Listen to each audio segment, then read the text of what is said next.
사도행전을 처음 시작하실 때를 기억해 보시면 사도행전은 바울을 중심으로 기록되어 있지만 바울의 선교 역사가 아니라 바울을 통하여 복음을 전하게 하시는 하나님의 역사라고 말씀을 드렸습니다. 그 하나님의 역사가 예루살렘에서 오순절 성령 강림을 일으키셨습니다. 그리고 그 하나님의 역사가 바울을 회심시키셔서 이방인을 위한 사도로 세우셨고 1차, 2차, 3차 전도 여행을 통해서 소아시아 지역에 그리고 유럽의 마게도냐 지역에 그리고 아가야 지역에 복음을 전하여 교회가 세워지게 했습니다.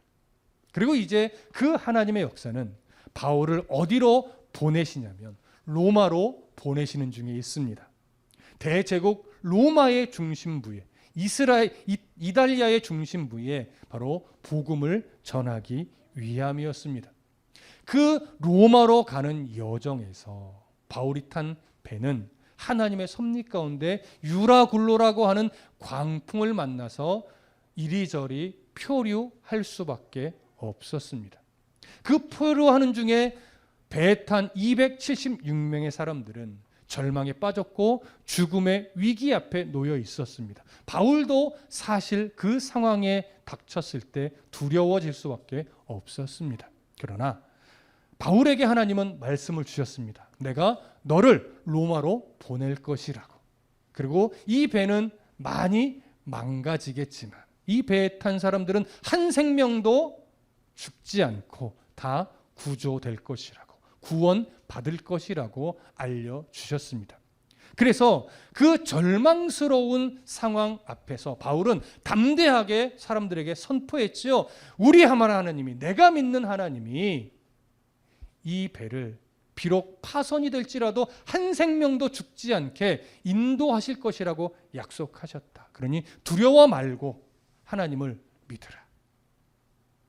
하나님은 그 약속대로 배를 어느 해안가 가까이로 인도하셨고 비록 배는 많이 망가져가고 있었지만 그 선원들이 바다에 뛰어들어서 해안가로 헤엄쳐서 살 수 있도록 붙잡아 주셨습니다.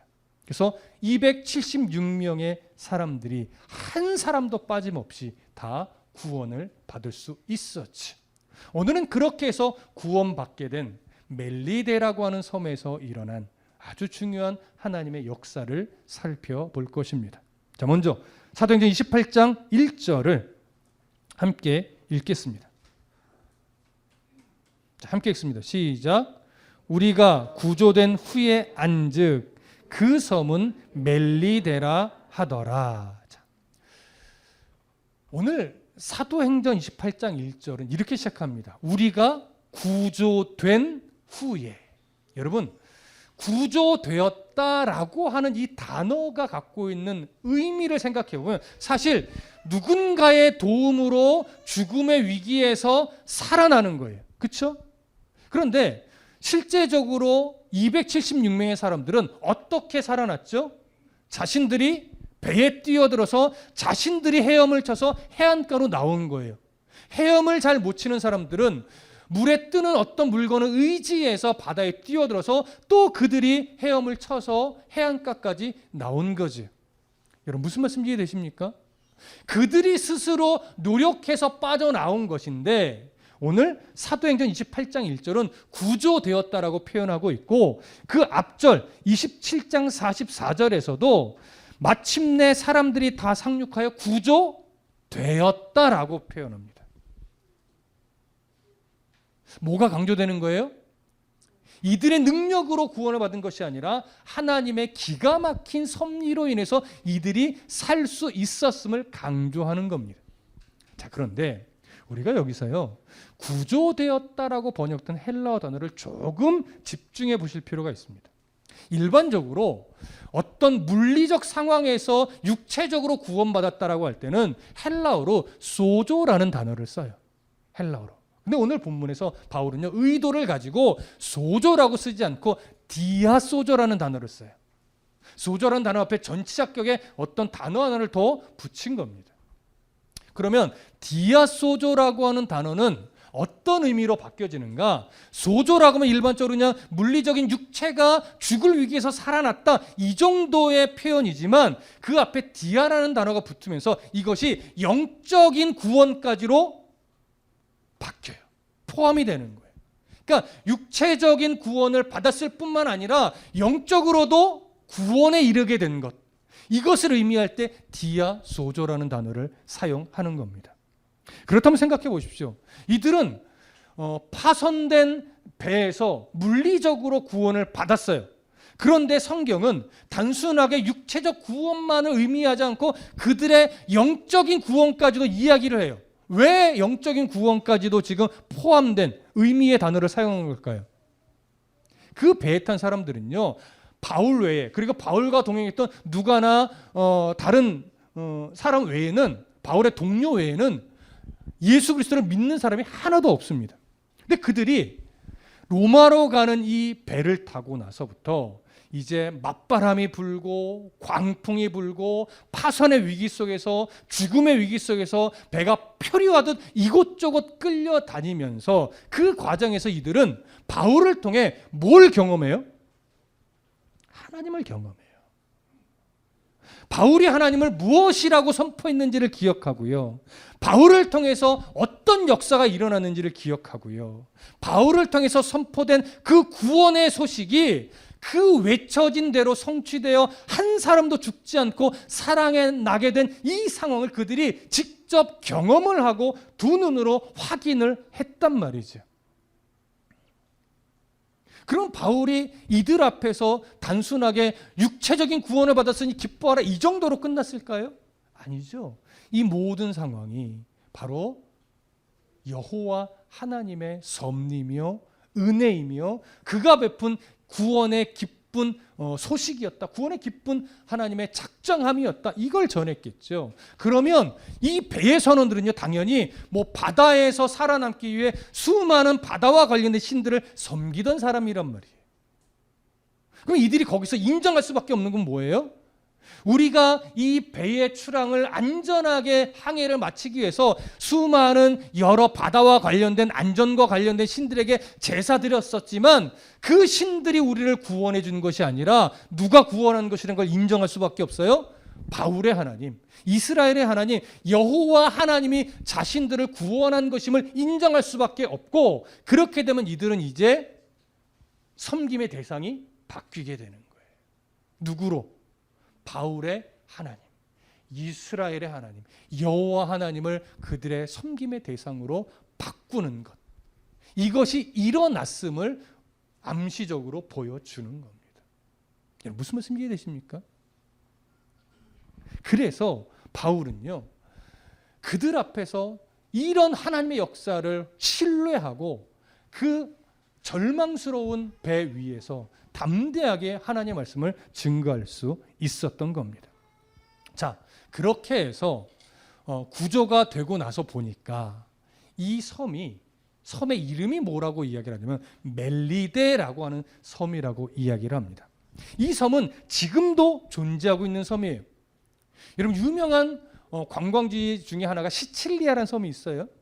아마 뭐 걸어서 세계 속으로 이런 여행과 관련된 다큐를 통해서 종종 보셨을 텐데, 이탈리아 남쪽에 있는 아주 좀 그래도 규모가 있는 섬입니다. 근데 그 섬에서 한 100km 남쪽으로 내려가면 말타라고도 불리고 몰타라고도 불리는 작은 섬 하나가 있어요.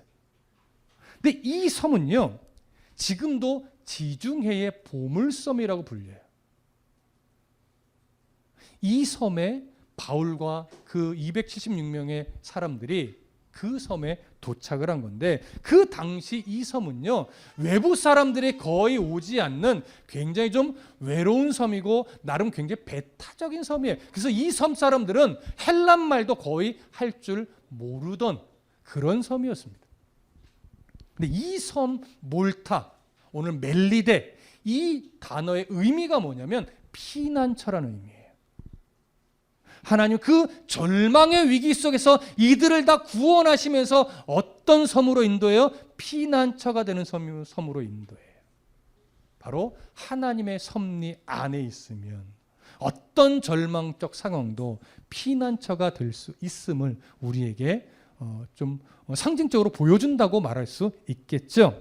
자, 여기서 우리는 아주 중요한 사실 하나를 발견합니다. 자, 유라굴로라고 하는 광풍, 이 광풍 앞에서 바울이 탄 배는요, 인간의 노력으로, 인간의 힘으로 아무것도 할 수 없었어요. 그래서 그저 바람이 불어 밀어가는 대로, 파도가 이끌어가는 대로 그저 그들은 끌려갈 수밖에 없었습니다. 그렇게 오랜 시간을 바람과 파도에 휩쓸려 이리 끌려가고 저리 끌려가고, 이리 밀려가고 저리 밀려가고, 이렇게 여러 날을 보냈어요. 여러분, 그러면 이 배가 이들의 원래 목적지인 로마와 가까워지는 게 정상입니까? 멀어지는 게 정상입니까? 여러분, 멀어지는 게 정상이에요. 왜냐하면 계속 맞바람도 불어왔어요. 로마 쪽으로 불어오는 바람이 아니라 로마 반대 방향으로 바람이 계속 불어왔단 말이에요. 그러면서 맞바람뿐만이 아니라 광풍까지도 불어왔단 말이에요. 그러면 로마로부터 멀어지는 게 정상이에요. 그래서 로마로부터 가장 먼 이름 모를 어떤 섬에 떨어져서 파손되는 것이 정상이지요. 근데 결과는 어떻게 됐어요? 로마로부터 멀어졌어요? 아니면 오히려 로마에 가까운 안전한 섬에 도착했어요?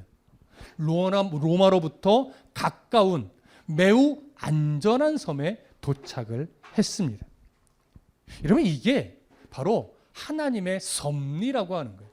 사람의 이성으로는 측량이 되지 않는 하나님의 섭리라고 하는 거예요. 왜 이 말씀을 드리냐면, 여러분, 그리스도인이 되었을 때, 우리가 예수를 믿는 사람이 되었을 때 어떤 때는 모든 일이 잘 풀려가는 것 같고, 어떤 때는 정말 내가 하나님의 은혜로 정말 세상이 나를 위해 존재하는 것 같이 여겨질 때가 있지만, 어느 순간인지 하나님 우리를 연단이라고 하는, 우리를 성숙하게 만들기 위해서 연단이라는 시간 속에 집어넣을 때는요, 나의 의지랑 상관없이 우리가 이 유라굴로 광풍을 만난 듯이 나의 인생이 주님을 떠나 살 수는 없음을 늘 고백하지만, 나도 모르게 이리 휩쓸리고 저리 휩쓸리고, 내 인생이 저리 밀리고 이리 밀리는 그런 아주 절망에 놓인 상황 속에 밀리는 그런 인생처럼 여겨지는 순간이 와요.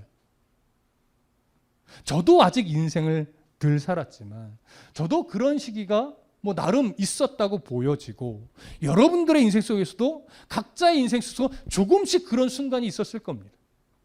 또 어른 되신 성도들은 얼마든지 그런 순간의 상황들을 또 얘기할 거리들이 많으시죠. 그런데 하나님을 믿는 이 성도들은요, 그런 상황 속에 놓여서 마치 암울한 절망의 시간을 보낼 때는 내가 지금 어디로 가고 있는 건가? 내가 지금 뭐 하며 사는 건가? 도대체 내가 지금 어떻게 살아야 되는 건가? 이렇게 울부짖는 순간도 있었지만, 시간이 지나서 다시금 그 인생을 하나님의 시선으로 바라보며 돌아보면 이상하게 하나님이 원하시는 그 지점에 나의 신앙이 딱 내려져 있는 그 모습도 발견하는 순간이 와요. 내가 향방 없이 이리 쏠리고 저리 쏠렸던 인생인 것 같은데, 오히려 그 암울하고 절망스럽고 말도 안 되는 상황 속에서 내가 주님을 바라보려고 몸부림치며 살았더니 어느 순간 내가 하나님이 원하시는 그 지점 가까이에 놓여 있는 내 모습을 보게 되는 거죠. 이것이 신앙의 신비예요, 여러분. 이것이 믿음의 사람만이 발견할 수 있는 은혜의 시간이에요. 그러니까 이런 믿음이 없으면 그리스도인들도요, 절망의 시간은 그저 절망일 뿐이에요. 암울한 순간은 그저 암울한 순간일 뿐이에요. 하나님의 섭리가 없고 하나님의 손길에 붙잡히지 않으면. 그런데 하나님의 손길에 딱 붙잡혀서 바울처럼 하나님의 음성을 늘 귀 기울이며 그 주님이 인도하심에 내 몸을 맡기면 마치 이리 휩쓸리는 것 같고 저리 휩쓸리는 것 같고, 그저 향방 없이 이리 밀리는 것 같고 저리 밀리는 것 같을지라도 나중에 시간이 지나 그 속에서 나를 붙잡고 계셨던 하나님만 딱 바라보고 인생을 뒤돌아보면 그 순간이, 그 절망스러운 순간이 나를 멀리 멀리 이상한 데로 몰고 간 것이 아니라 하나님이 기뻐하실 만한 자리로 내 삶을 인도해 오셨던 순간이었다라고 하는 고백을 하게 되는 거죠. 이것이 믿음의 사람이 가지고 있는 힘이고 은혜이고 어떻게 보면 특권이라고도 말할 수 있어요. 그러니까 똑같은 절망의 시간을 보내지만 그리스도인들은 그 절망의 시간이 감사로 바뀌게 되는 거죠. 똑같은 암울한 시간들을 보내지만 그리스도인은 시간이 지나면 그 암울한 순간을 오히려 하나님 앞에 감사하는 순간으로 만들어요. 이게 하나님의 섭리이고 은혜이고 지금 바울의 이 역사 속에서 발견할 수 있는 놀라운 하나님의 사랑이고 섭리입니다. 여러분, 이런 하나님을 믿으십니까? 혹시 이런 하나님을 아직 경험하지 못하신 분 있으십니까? 성경에서 바로 그런 약속, 그런 은혜를 베푸시는 하나님을 발견하셔야 됩니다. 그리고 진짜 절망의 상황에 내가 놓여서 마치 표류하는 것 같은 인생이 되었을 때 여러분들이 잊지 말고 기억해야 될 것은 바로 이 유라굴로 광풍 속에서 하나님의 약속을 신뢰함으로 하나님의 은혜를 선포했던 바울의 말을 기억하셔야 됩니다. 내가 너를 로마로 보낼 것이다. 그렇다면 로마에 갈 때까지 이 유라굴로라는 광풍이 나를 죽일 듯 몰려와도 바울을 죽일 수 있다 없다? 없다. 바울은 이걸 확신하는 거예요. 정말 죽을 것 같은 순간이에요. 근데 하나님이 약속하셨어요. 내가 너를 어디로 보내? 로마로 보내. 그러니까 이 죽음의 위기 속에서 조금 전까지도 두려웠었지만 주님의 약속을 가슴에 품으니까 그 두려움이 싹 사라지는 거예요. 그러니까 우리들의 인생 속에서 절망과 두려움의 상황 속에서 절망을 극복하고 두려움을 이겨낼 수 있는 힘은 하나예요. 성경을 통해서 우리들이 약속하신 하나님의 그 약속을 뭐하는 것? 신뢰하는 것. 그러니 말씀이 없이 어떻게 이 험한 세상을 믿음으로 이기며 살아갈 수 있겠습니까? 결국은 말씀 안에서 하나님의 음성을 들어야 돼요. 말씀 안에서 하나님의 약속을 찾으셔야 돼요. 그것이 우리의 힘이에요. 자, 다시 오늘 성경으로 돌아가시죠. 28장 2절을 보겠습니다. 함께 읽습니다. 시작. 비가 오고 날이 참에 원주민들이 우리에게 특별한 동정을 하여 불을 피워 우리를 다 영접하더라. 자, 구원받은 이후에 2절은 이렇게 시작합니다. 비가 오고 날이 참에. 그 당시의 날씨를 설명하는 부분도 있겠지만 이것은 날씨를 강조하기 위함이 아니라 이제 바울이 말한 대로 본격적인 겨울이 시작되었음을 알리는 이야기예요. 표현이에요. 그럼 본격적인 겨울이 시작되었다는 것은 또 어떤 의미냐? 이제 한 석 달가량, 이후로부터 대략 석 달가량 항해를 할 수 없다라고 하는 의미죠. 그럼 이 석 달 동안 이들은 어디에 머물게 돼요? 바로 이 멜리데 섬에 머물게 되는 겁니다. 그래서 이제 멜리데 섬에서 석 달 동안 어떤 일이 벌어졌는지 그걸 확인하게 되겠죠. 자, 2절 중간에 이렇게 돼요. 겨울이 시작된 이 상황 속에서 그 막 구조된 그들을 누가 바라보냐면 그 멜리데 섬의 원주민들이 바라봤어요. 그러면 여러분, 그 자그마한 섬에 외부 사람들의 어떤 교류가 거의 없었던 이 섬에 갑작스럽게 276명의 사람들이 이 섬에 들어왔는데 이 사람들을 보니까 군인도 있어요. 이 섬 보니까 죄수도 있어요. 선원도 있어요. 또 일반 사람도 있어요. 자, 이 섬의 원주민들이 그들을 보면서 기뻐하게 될까요? 경계하게 될까요? 여러분, 경계하는 게 당연한 겁니다. 그리고 일단은 이들을 뭐 붙잡든지 아니면 극한 상황으로 가면 어떻게 돼요? 죽이든지 이런 상황이 벌어지는 게 정상인데 이 원주민들이요, 이상하게도 이 276명의 사람을 대적하지 않고 그 바닷물에서 막 나온 이 겨울에 나온 이들이 추워서 몸을 상할까 봐 276명의 사람이 몸을 녹일 수 있도록 불을 피워줘요. 이 불을 피워주는 이 모습을 성경은 어떻게 표현하냐면 우리에게 특별한 동정을 베풀었대요. 여러분, 특별한 동정이라고 표현을 해요. 무슨 의미예요? 일반적이지 않은 모습이라는 거예요. 평상시에는 이들이 이렇게 외부 사람을 대하지 않았다는 얘기예요. 평상시에는 매우 적대적으로 경계하며 사람들을 그렇게 대했는데 지금은 이상하리만큼 환대하고 그들을 돕고 환영해 주어오는 모습을 가졌다, 이런 의미를 말하는 거죠. 그럼 여러분, 어떻게 이런 상황이 벌어진 걸까요? 하나님이 원주민들의 마음을 이끌어 주신 거죠. 이게 하나님의 또 기가 막힌 섭리라고 말할 수 있는 겁니다. 그렇게 해서 그들을 불을 피워서 영접하며 지금 도와주는 상황이 됐어요. 3절 보시죠. 3절 함께 읽겠습니다. 시작. 바울이 나무 한 묶음을 거두어 불에 넣으니 뜨거움으로 말미암아 독사가 나와 그 손을 물고 있는지라.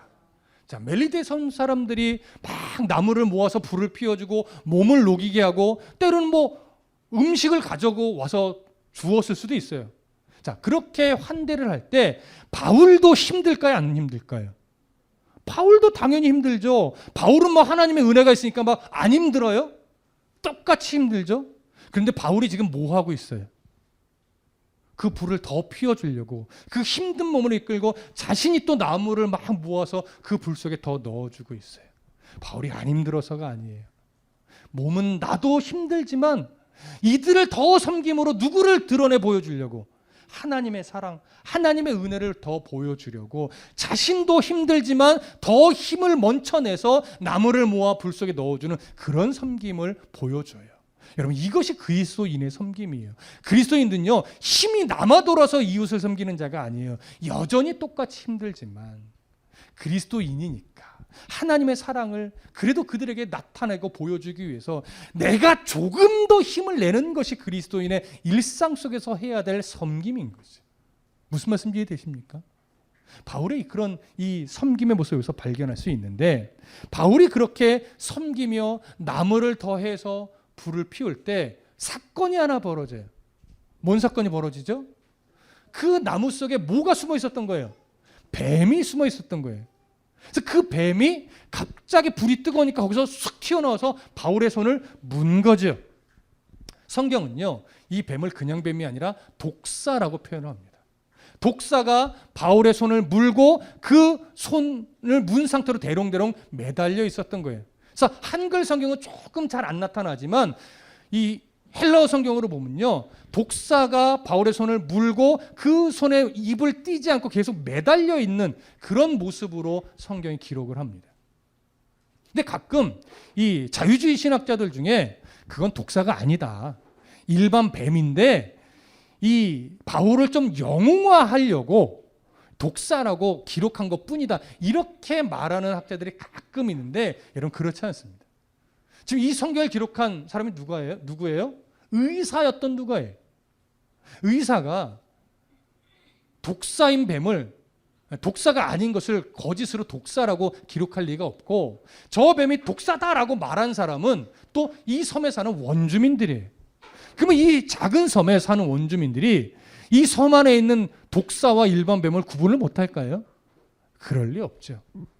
그리고 이 독사라고 기록된 헬라어 단어도 정확하게 에키드나라는 단어를 써서 독을 품고 있는 뱀, 독을 가지고 있는 뱀이라는 의미의 단어예요. 그러니까 지금 바울의 손을 문 것은 독사가 맞습니다.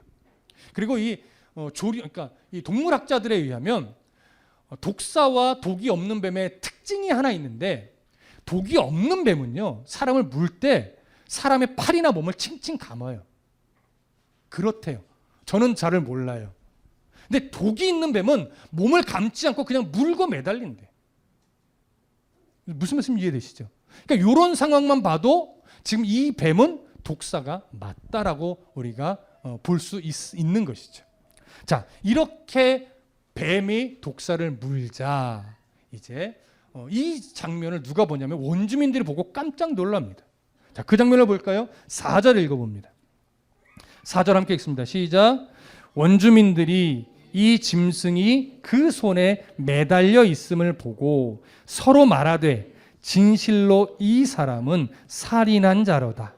바다에서는 구조를 받았으나 공의가 그를 살지 못하게 함이로다 하더니. 자, 원주민들이 이제 그 독사가 물고 이렇게 매달려 있는 장면을 보고 나서 원주민들이 난리가 났어요.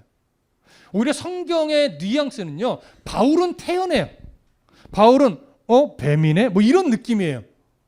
근데 원주민들은 그 모습을 보고서 난리가 난 거예요. 그래서 바울이 죄수처럼 본 거죠. 왜? 죄수들이 쭉 있었으니까 바울을 죄수로 보면서 그를 뭐라고 이야기해요? 아, 저 사람 살인자인가 봐. 그래서 바다에서는 비록 죽지 않고 살아났을지 모르지만 공의가 저 사람을 지금 심판하는구나, 이렇게 여긴 거예요. 그러면 공의라고 하는 표현을 이 원주민들이 썼는데 공의로 번역된 헬라어 단어가 디케예요. 디케. 이 디케라는 단어는 두 가지 의미가 있어요. 그냥 정의라는 의미의 공의로도 번역이 되지만 이 제우스의 딸이며 정의와 복수의 여신인 디케라는 의미도 있어요. 그럼 이 원주민들은 이 디케라는 단어를, 이 표현을 정의라는 의미로 썼을까요? 아니면 제우스의 딸이며 정의와 복수의 여신의 의미로 썼을까요? 예, 종교의 시대입니다. 다신적 사상이 아주 가득한 시대 속에서 이 멜리데섬, 그러니까 외부와 많이 차단됐던 섬은 토속신앙 미신으로 가득한 섬이에요. 그러니 이들이 이 말을 할 때는요, 공의가 바울을 심판한다라고 하는 이 느낌은 단순하게 정의를 말하는 것이 아니라 저가 살인자인데 저 살인자인 바울을 이 복수의 여신, 정의의 여신 디케가 이렇게 심판하는 것이구나, 이렇게 말하는 거예요. 그래서 이 원주민들은 기다립니다. 뭘 기다릴까요? 곧 죽을 거니까 어떻게 죽나 기다리며 지켜보게 되는 거죠. 자, 그러면 5절과 6절을 보겠습니다. 성경 5절과 6절 시작. 바울이 그 짐승을 불에 떨어버리매 조금도 상함이 없더라. 그들은 그가 붙든지 혹은 갑자기 쓰러져 죽을 줄로 기다렸다가 오래 기다려도 그에게 아무 이상이 없음을 보고 돌이켜 생각하여 말하되 그를 신이라 하더라. 자, 이 그림을 좀 상상해 보세요. 주변에 이제 원주민들은 난리가 난 거예요. 아, 저 사람을 디케 여신이 복수하는구나. 정의를 베풀어서 살인자인 저 사람을 이제 심판하는구나. 이렇게 생각하면서 언제 죽나 이렇게 보는 거예요. 조만간 이 뱀이 문 팔이 막 붙겠지? 그래서 갑자기 쓰러져서 죽겠지? 라고 이렇게 기다리고 있는데 오히려 바울은 태연해요. 뱀이네 하고서 그냥 느낌상 뭐냐면 뱀이네 하면서 불 속에 그냥 이렇게 툭툭 털어버리는 그런 느낌이에요. 독에 물렸다고 당황할 사람은 오히려 바울인데 바울은 전혀 당황하지 않아요. 여러분, 왜 이런 태연함을 바울이 가질 수 있었을까요? 앞에서도 언급했지만 하나님이 그 절망스러운 바다 한가운데서 약속하셨어요. 뭐라고? 내가 너를 어디로 보낸다? 로마로 보낸다. 이 약속을 바울은 신뢰해요. 그러니까 뱀이, 독사가 하나님의 약속을 막을 수 있어요, 없어요? 막을 수 없어요, 여러분. 한낱 독사가 하나님께서 바울을 로마로 보내겠다는 작정함을 방해하거나 막을 수 없다는 걸 바울이 너무나 잘 아니까 이런 약속이 없었으면 바울도 독사를 물린 후에 좀 당황했겠죠. 근데 바울은 지금은 당황하지 않아요. 왜? 그 절망스러운 바다 한가운데서 로마로 보내겠다는 약속을 주셨고 실제로 한 사람도 죽지 않고 살아나도록 섭리하셨단 말이에요. 이런 상황을 경험하니까 독사가 물어? 괜찮아. 하나님이 약속하셨어. 이 독사 때문에 내가 여기서 죽거나 로마로 못 가는 일은 생겨나지 않아. 이런 담대함이 더 분명하게 생겨나는 거지. 그러니까 정작 본인은 두려움이 없어요. 담대해요. 침착해요. 주변에서 난리가 난 것뿐이에요. 여러분, 그리스도인의 삶도 비슷합니다. 우리가 하나님 나라에 대한 소망이 확고하고 분명하며 그 나라 갈 때까지 우리를 결국 하나님께서 복음의 도구로 하나님의 나라와 의를 위한 도구로 사용하실 것에 대한 신뢰를 갖고 있으면 이 세상에서 살아갈 때 어떤 어려움들이나 어떤 힘든 일이 생긴다 할지라도 오히려 우리는 의연하게 받아들일 수 있어요. 왜? 그 상황이 나를 죽이지 못한다는 걸 알아요. 그 절망이 내가 하나님 나라에 가고 하나님 나라의 복음을 위해서 살아가는 도구로 쓰임받는 일을 막을 수 없다는 걸 알기 때문에 이제는 의연해지는 상황이 생기거든요. 근데 주변에서 더 난리가 나요. 너 어떻게 하려고 그래? 너 이렇게 살다가 큰일 나. 주변에서는 하나님의 약속을 모르니까. 주변에서는 우리가 어떤 소망과 어떤 이유로 담대함이 있는지 모르니까 주변에서는 더 불안해지지만 우리는 의연할 수 있는 거예요. 무슨 느낌인지 이해되십니까? 저와 여러분들에게 이러한 하나님 나라에 대한 분명한 소망, 그리고 이 소망 가운데 우리의 삶을 인도해 가시는 하나님의 섭리를 확신하고 신뢰하는 삶이 되시기를 소망하고 축복합니다. 이것만 분명해지면 절망 별거 아니에요. 이것만 분명해지면 암울한 상황들 별거 아니에요. 왜? 넘어갈 수 있어요. 이겨낼 수 있어요. 왜요? 하나님이 그것 때문에 내 인생이 방해받거나 하나님 그런 상황 때문에 하나님 나라 백성으로 살아가는 삶을 살지 못하도록 방해 못한다는 걸 알거든요. 이걸 우리 청년들이 앞으로 더 섬세하게 배워가야 하고 우리 어른들은 그러한 인생을 살아오셨기 때문에 그러한 삶을 더 견고하게 청년들에게 보여주셔야 될 사명이 있는 겁니다. 자, 그렇게 바울은 의연했고 원주민들은 그 상황을 보면서 이제 언제 죽나 지켜보고 있어요. 근데 바울이 죽지 않아요. 바울이 팔도 안 부어요. 똑같아요. 그렇게 이 정도 시간이면 죽어야 되는데 안 죽으니까 비로소 원주민들이 바울을 바라보면서 뭐라고 말하냐면 저 사람은 신이다 이렇게 말해요. 근데 오늘 번역이 바울을 향해서 신이다라고 말하는 것처럼 번역은 했으나 이게 정말 신이라고 말하는 건지는 조금 생각해 보셔야 됩니다. 루스드라에서 있었던 일을 보면 실제로 바울을 신이라 여기고 그 사람들이 어떻게 하려고 했어요? 경배하려고 했어요. 바울을 신으로 섬기며 제사 드리려고 했단 말이에요. 그 앞에서. 그때 바울은 나는 신이 아니다라고 말했죠. 나는 너희들과 똑같은 사람이야 라고 말했죠. 당황해하면서. 근데 지금은 이들이 바울을 신처럼 섬기려고 하는 모습이 있어요? 없어요? 없어요. 그 뒤에도 없어요. 그래서 이것은 신이다라고 말한 것이 아니라 저 사람은 바울은 신의 특별한 사랑을 받는 자인가 보다. 신의 특별한 보호를 받는 자인가 보다. 이렇게 여겼다라고 하는 것이죠. 저는 그렇게 보는 것이 더 이 문맥상 합당하다고 보고 있습니다. 그러니까 이러면서 여기서 중요한 것이 있어요. 이제 모든 풍랑 속에서 276명의 사람이 구원을 받았어요.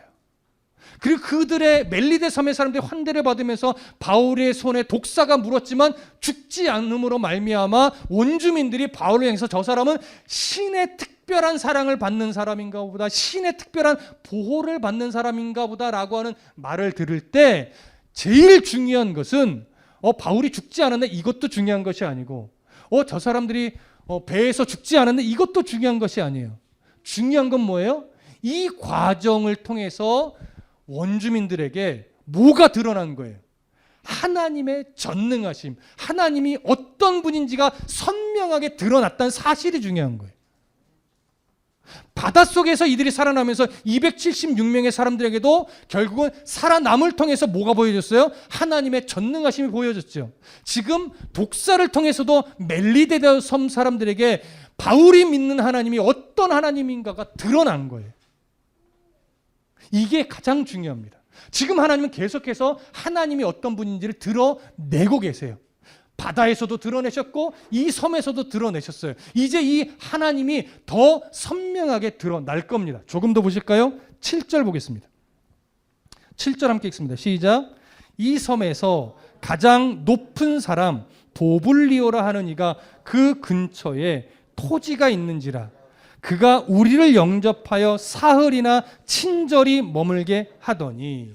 자, 바울이 이제 독사에 물려서도 죽지 않자 신의 특별한 사랑과 보호를 받는 사람이라는 이야기를 듣게 되면서 그 섬에서 가장 높은 위치에 있던 보블리오라는 사람이 바울과 일행들을 초청합니다. 아마도 276명 다가 아니고 바울과 몇몇 대표자가 되는 아마 백부장도 포함이 될 것 같아요. 일부 대표자 되는 사람들을 특별히 초청해서 며칠간 환대하고 섬기며 또 음식도 함께 먹으면서 교제를 나눴던 것 같아요. 근데 그렇게 교제를 나눌 때 바울의 눈에 한 사람이 들어옵니다. 누가 들어오냐면 이제 8절과 9절을 볼게요. 함께 읽습니다. 8절과 9절 시작. 보블리오의 부친이 열병과 이질에 걸려 누워 있거늘 바울이 들어가서 기도하고 그에게 안수하여 낫게 하매 이러므로 섬 가운데 다른 병든 사람들이 와서 고침을 받고 후한 예로 우리를 대접하고 떠날 때에 우리 쓸 것을 배에 실었더라. 자, 바울의 눈에 누가 들어와요? 보블리오의 부친이 들어와요. 시야에. 근데 그 부친이 지금 중병에 걸렸죠. 어떤 병에 걸렸대요? 오늘 성경 보니까 열병과 이질에 걸렸대요. 당시 열병과 이질은요, 사람의 능력으로는 고칠 수 없는 병이었고 아주 극심한 고통이 수반되는 병이었어요. 그러니까 이 보블리오의 부친이 얼마나 힘겨워하고 있었겠습니까? 그 모습을 바울이 보고 너무나 극률한 마음이 생겼어요. 그래서 자신에게는 능력이 없지만 하나님께 기도합니다. 하나님, 이 보블리오의 부친의 병을 고쳐주시옵소서라고 기도하며 안수했더니 하나님이 바울의 기도를 들으시고 그 부친의 병을 고쳐주셨어요. 자, 이렇게 고칠 수 없는 병이 낫게 되자 그 작은 섬에서 이 소문이 모든 사람들이 금방 퍼져갔어요. 그랬더니 어떤 상황이 벌어져요? 그 섬에 이래저래 아픈 모든 사람이 다 찾아와요. 바울이 이제 또 그들을 바라보면서 긍휼함이 생겼겠죠. 그들에게 다 기도하고 안수해 줍니다. 그랬더니 하나님이 그 바울의 기도를 들으시고 다 고쳐졌어요. 자, 고쳐졌다는 건 그리 중요하지 않습니다. 근데 고쳤다, 고침을 받았다. 오늘 9절 끄트머리에 고침을 받고로 번역된 이 단어를 우리가 좀 주목해 봐야 됩니다. 일반적으로 헬라어에서요, 그냥 육체적 질병이 고침받았다라고 할 때는 어떤 단어를 쓰냐면 야오마이라는 단어를 써요. 뭐 의사에게 진찰을 받아서 고쳤다라든가 뭐 약을 먹어서 고침을 받았다라든가 이럴 때 야오마이라는 단어를 쓰는 거예요. 그런데 지금은 야오마이라는 단어를 쓰지 않고 누가가 의도적으로 데랴푸오라는 단어를 써요. 데랴푸오. 이 발음이 어려워요. 데랴퓨오. 이 단어는 어떤 의미냐면 육체적 질병뿐만이 아니라 영적인 병까지도 다 고침을 받았다는 의미예요. 영적인 병까지도. 그럼 보십시오. 육체적 질병은 뭐 이런저런 내용이겠죠. 뭐 열병, 이질 등과 같이 여러 가지 질병일 거예요. 그러면 영적인 병은 뭐예요? 영적인 병. 하나님을 모르는 거죠. 여호와 하나님을 몰라서 우상을 섬기고 미신을 섬기는 것들이 영적인 질병이에요. 근데 그것까지도 고침을 받았대요. 무슨 의미겠어요? 바울이 기도하며 육체적 질병만 고쳐주고 끝났다는 얘기예요? 아니에요, 여러분. 지금 바울이요, 이 섬에 석 달을 머물게 돼요. 그 겨울 동안. 석 달을 머물면서 육체의 질병만 고치는 것이 아니라 이 병이 바울을 통해서 고쳐지는 것이 아니라 바울의 기도를 통해 하나님이 여호와 하나님이 역사하여 고치는 것이라는 것을 알려주고 그러면서 십자가의 복음, 예수 그리스도의 복음을 끊임없이 가르쳐 줬을 거예요.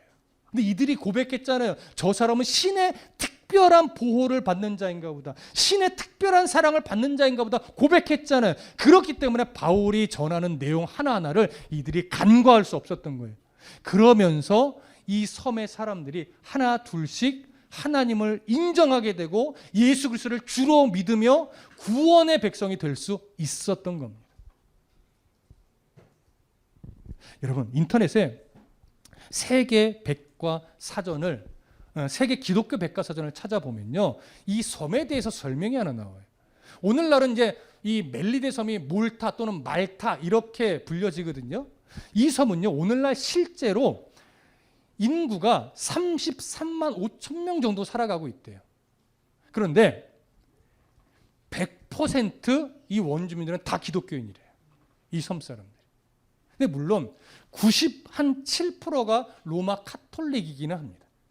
그리고 나머지가 이제 개신교 쪽에 들어가는데 어찌됐든 100%가 다 기독교인이. 그러니까 예수를 믿는 사람들이. 그리고 매년 2월 10일이 되면 사도 바울이 파사나의 이 섬에 온 것을 기념하는 행사가 매년 열린다고도 합니다. 이런 것들이 바로 하나의 증거가 되겠죠. 이렇게 해서 몰타섬 사람들까지도 사도 바울을 통해서 그리스도인이 될 수 있었던 거예요. 이 한 바다 한가운데서 함께 죽음의 위기를 맞았던 276명의 사람들도 다 그리스도인이 되었을 것이라고 저는 생각을 합니다. 한 가지 더 생각해 볼 수 있죠. 바울이 이 몰타섬 사람들에게 안수하여 병이 낫게 해주고 예수 그리스도의 복음을 전할 때 그 예수 그리스도의 복음, 하나님의 능력에 대한 증인들이 눈앞에 펼쳐져 있어요. 누구일까요? 증인들. 하나님의 능력의 증인들. 276명의 사람들이죠. 그 사람들과 3개월을 먹으면서 그 사람들의 입술을 통해서도 여호와 하나님이 어떤 분인지가 증거되었을까요? 안 되었을까요? 당연히 증거되었죠. 나는 이전에 이런 신들을 섬겨왔는데요. 바울과 함께 이 배에서 이 유라굴로 광풍을 만났는데 그 속에서 하나님이 어떤 분이 나는 경험하면서 그 하나님의 능력 때문에 내가 살 수 있었다라는 고백을 자연스럽게 하게 되겠죠. 그러니 바울만 복음을 전하고 바울만 하나님의 증인이 된 것이 아니고 그 바다 한가운데서 절망 속에서 구원함을 받았던 276명의 사람들도 하나님의 역사, 하나님의 능력의 증인의 역할을 이들도 감당했던 거예요. 그러면서 몰타섬 사람들이 다 하나님을 믿을 수 있는 역사가 일어났던 거죠. 여러분, 여기서 우리가 정말 놓치지 말아야 될 것이 하나 있습니다. 바울은 지금 큰 방향성은 뭐예요? 바울의 방향성, 하나님이 약속으로 주신 방향성. 내가 너를 어디로 보낸다? 로마로 보낸다. 그리고 그 로마에서 복음을 전하게 할 거야. 이것이 하나님의 약속이에요. 바울의 입장에서는 너무나 감사한 일이에요. 당시는 로마가 전 세계 패권을 가지고 있었던 로마 제국 시대입니다. 로마 제국의 중심부는 바로 이달리아의 로마가 중심부예요. 그 중심부로 하나님이 자신을 보내셔서 복음을 전한다 하니 이것만큼 놀랍고 위대한 일이 또 어디 있겠습니까? 그럼 생각해 보세요. 로마에 가서 복음을 전하는 일이 가장 위대한 일이라면 몰타섬 사람들에게 복음을 전하는 일은 좀 덜 중요한 일일까요? 그거 아니란 얘기예요. 로마로 가서 그 로마 제국의 중심부에 복음을 전하는 일이 가장 위대한 일이라면 그 로마로 가는 여정에서 그 배에서 만난 276명에게 복음을 전하는 일도 가장 위대한 일이고 그 배에 파손된 배로 인해서 몰타섬, 작은 몰타섬, 사람들에게 많이 외면당해 있는 몰타섬 사람들에게 복음을 전하는 것도 가장 위대한 일이라는 거예요. 하나님은요, 절대 로마라고 하는 그 거대 제국의 중심부에서 복음을 전하는 일만 최고의 일이다 이렇게 보는 것이 아니고 그 과정에서 만나는 한 사람 한 사람의 영혼에게 하나님을 드러내는 일도 가장 소중한 일이라고 여기며 그 한 사람 한 사람에게 복음을 전하는 일도 하나님은 가볍게 여기지 않았다라고 하는 사실이에요. 이것이 왜 중요할까요? 그리스도인은 바울이 로마라고 하는 큰 방향성이 있듯이 그리스도인들도 큰 방향성을 가지고 살아가요. 이 땅을 살아갈 때 우리의 방향성은 뭐예요? 하나님의 나라죠. 하나님의 나라. 여러분, 그리스도인은 하나님의 나라가 보장된 사람들이에요. 뭐로 말미암아? 예수 그리스도 십자가 보혈의 은혜로 말미암아 우리가 구원의 백성이 되었기에 하나님의 나라는 보장된 사람들이에요. 이건 하나님의 약속이죠. 성경 곳곳에 이 약속은 분명하게 기록되어 있어요. 성령이 아니고선 하나님은 아버지라 부를 수 없다라고 하는 내용부터 이 세상의 그 어떤 세력과 권세도 우리를 사랑하는 하나님의 그 사랑에서 끊을 수 있는 것이 없다라고 분명하게 보여주고 있어요. 그리고 그 하나님의 사랑은 무엇을 확실하게 약속했냐면 하나님의 나라에 반드시 내 백성을 데리고 간다. 그렇다면 바울이 로마를 향해서 가듯이 우리는 지금 어디를 향해서 가는 백성이에요? 하나님의 나라를 향해 가는 백성들이에요. 그럼 그 하나님의 나라를 향해 갈 때 하나님은 우리를 때로는 유라굴로 광풍과 같은 광풍을 만나게 하면서 바다 한가운데 던져둘 때도 있어요. 절망입니까? 얼핏 보면 절망이죠. 내가 무슨 죄가 있길래 유라굴로 광풍을 만나 이 바다 한가운데서 죽게 생겼나. 절망일 수 있겠죠. 그러나 바울의 상황을 대입해 보면 그건 절망이 아닌 거예요. 오히려 그 절망의 한가운데서 하나님의 약속을 기억하고 담대하게 하나님의 이름을 드러내고 하나님의 능력을 드러내면 그 절망스러운 상황 속에서 나를 통해 복음의 역사가 일어난단 말이에요. 276명의 사람이 똑같은 절망에 놓여 있어요. 근데 거기서 바울 한 사람만이 담대하게 하나님의 약속을 선언했어요. 그리고 그 약속대로 그 사람들이 다 살아났어요. 그래서 그 사람들이 하나님을 믿게 됐어요. 우리도 세상 속에서 똑같이 절망이라는 것, 아픔이라는 것, 웅덩이와 같은 상황들 다 마주하며 살아갑니다. 근데 다른 건 뭐예요? 그들에게는 하나님의 나라가 아직 보이지 않아요. 근데 우리는 하나님의 나라를 바라보며 살아요. 그럼 우리는 그 절망, 그 암울, 어떻게 그 상황들을 넘어가야 될까요? 하나님 약속을 가슴에 품고 그 상황에 지지 않고 속지 않고 거기서 하나님의 자녀는 어떻게 절망을 견디는가를 보여주고 그 절망스러운 상황 속에서 어떤 소망을 품고 살아가는가를 보여준다면 나는 알 수 없을지 모르지만 누군가는 그런 나의 절망을 넘어가는 그리스도인다운 모습을 통해 하나님을 발견하게 되는 거죠. 하나님을 만나게 되는 거죠. 가까운 사람이 그렇게 하나님을 만날 수도 있고 조금은 멀리 있는 사람이 나도 모르는 사이에 나를 통해 하나님을 만날 수도 있어요. 그러니 그렇게 살아가고만 있다면, 그렇게 하나님 손에 붙들리고만 있다면 그리스도인에게 있어서 절망스러운 상황은 있을까요? 없을까요? 없는 거예요. 왜요? 오히려 그 절망은 하나님을 드러내는 도구가 되니까. 그 기가 막힐 웅덩이는 나를 죽이는 웅덩이가 아니라 나를 통해 하나님을 드러내는 웅덩이요 도구이니까.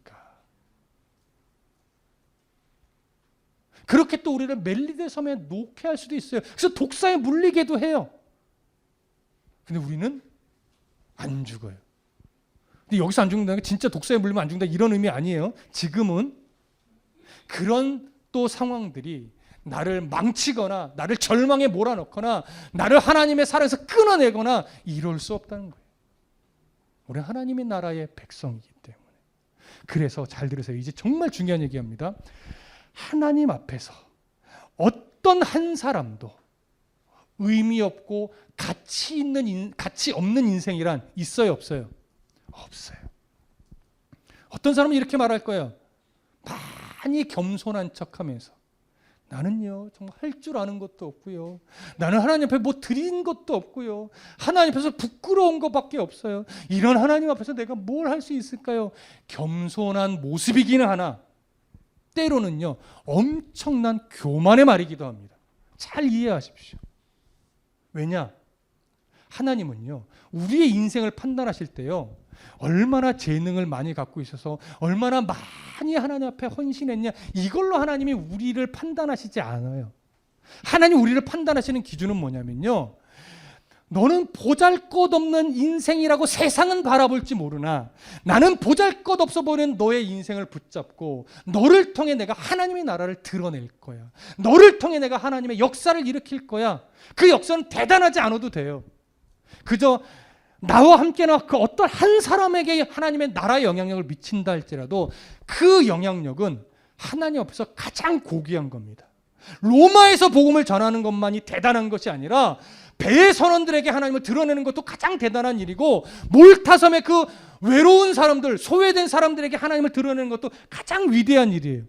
그렇기 때문에 여러분 어떤 그리스도인도 보잘것없는 인생이란 이 땅에 없습니다.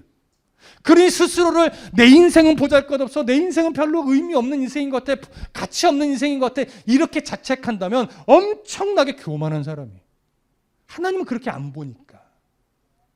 어떤 인생도 하나님 앞에서는 다 고귀한 인생이고 소중한 인생이고 의미 있는 인생이고 가치 있는 인생이며 그 인생을 통해서 하나님은 하나님의 필요한 역사를 일으킵니다. 하나님의 필요한 역사를 일으켰다면 그 사람은 가장 값진 인생을 살아낸 거예요.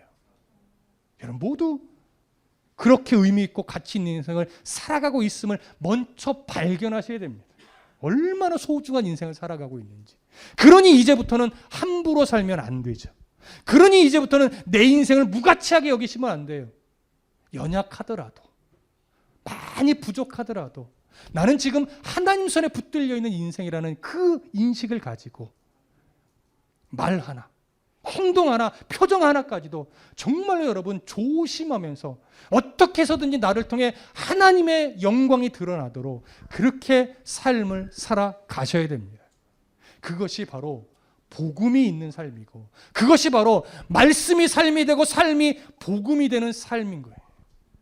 여러분, 저도 그렇고 여러분들도 그렇고 그런 삶을 함께 살아가십시다.